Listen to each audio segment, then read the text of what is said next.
6 of us went down into the pit. Only one crawled out.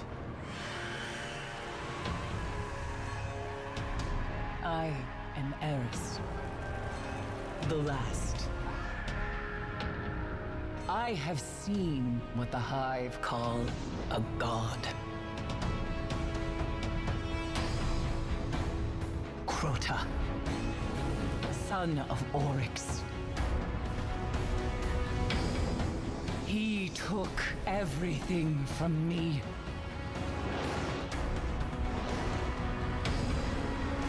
He will turn his eyes to Earth.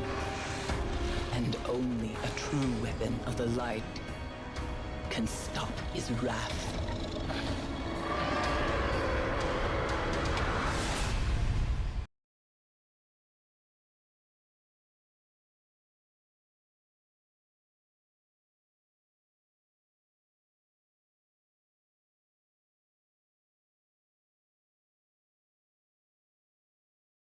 There was a time where the light of a guardian could have easily been snuffed out.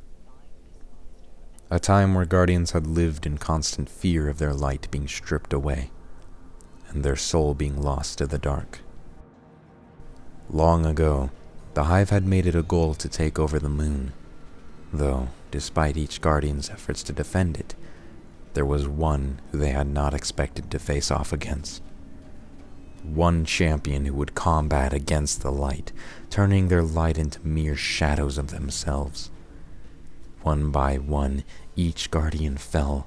With each swing of his sword, the moon cracked and tore with the screams of fallen guardians, lost to the dark. For every guardian would fear the name Crota, son of Oryx.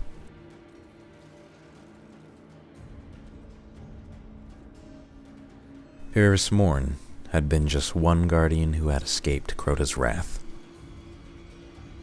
She once worked with a fire team who had made it their goal to slay Crota, though as they had made their way down into the Hellmouth on the moon, they had failed.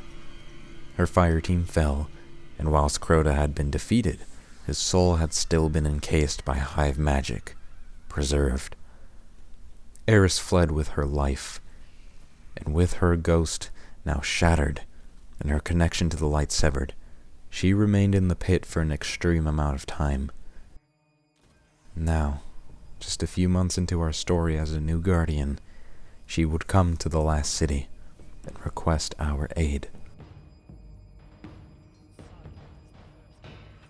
She knows Crota is not dead. No, she knows he would return. Though if there was a way we could prevent this catastrophe from even taking place, we would save the lives of hundreds to thousands of guardians. And with this, we took to hunting down those who would be instrumental in leading Crota's armies across the solar system, or Sol, as we call it. We took to the Cosmodrome to hunt down Sardon, the Fist of Crota. As we ventured down into the underground, it became apparent that the Hive had burrowed their way in deep, confirming our previous thought on just how long the Hive had been present. Then, Sardon revealed himself, his very presence choking out our light, washing over us like an immense weight. Though his dark was powerful, we still came out victorious. The Hive had begun to move and track down one of Rasputin's old bunkers. If the Hive were to get a hold of the War Mind, they would either destroy or be able to control him. Neither of the outcomes would be good, as a loss of the War Mind would result in us losing a possible ally. But if the Hive gained his control, humanity would surely be doomed. Following the Hive's trail, we would face off against Omnigul, Crota's broodmother inside Rasputin's Seraphim vault. As we faced against the swarms of the Hive, the might of Crota was summoned, and as we destroyed it, the Hive fell back, though Omnigul still watched us like a wolf in the brush. We were then sent to the moon, we went to the Temple of Crota. The Hive had pulled some smart tactics as we were facing off against Crota's champions. The Hive had begun to prepare the ritual to free Crota's soul, bringing him to our world yet again, and it was up to us to prevent this. Going deep into the Temple of Crota, we found his lair. They would be performing a ritual on a large crystal containing Crota's soul. The stakes were high now. If we failed to destroy this crystal, thousands of guardians would be slain by Crota's hand yet again. With luck, the crystal had been destroyed, but Omnigul was still out there. So then we took to the Cosmodrome, one last time to hunt Crota's broodmother and destroy his armies. We tracked her down to the Skywatch and ensured this time she did not escape. But Eris had one last task for us after, and so we followed in the footsteps of her fire team and went down into the pit. The darkness covered like a shroud, choking us out and weakening our light. We followed the lanterns inside the deep in hopes of keeping safe from the swarms of Hive coming at us. Finally, we reached the bridge that would allow us to cross into Crota's ascendant realm, Crota's throne world. For the Hive gods, one cannot be simply slain in order for their death to be true. Their death must be inside their ascendant realms. Then, and only then, may their death hold true. We crossed the bridge, and it is here we became more familiar with the Hive belief of the sword logic. The sword is eternal, and with each kill, its blade only grows ever hungrier. Oh, Watcher mine. We used their belief to our advantage, using the sword logic to slay the Death Singers. Then, we faced off against Crota. Weakened by our damage previously to his soul, Crota was now vulnerable in his throne world.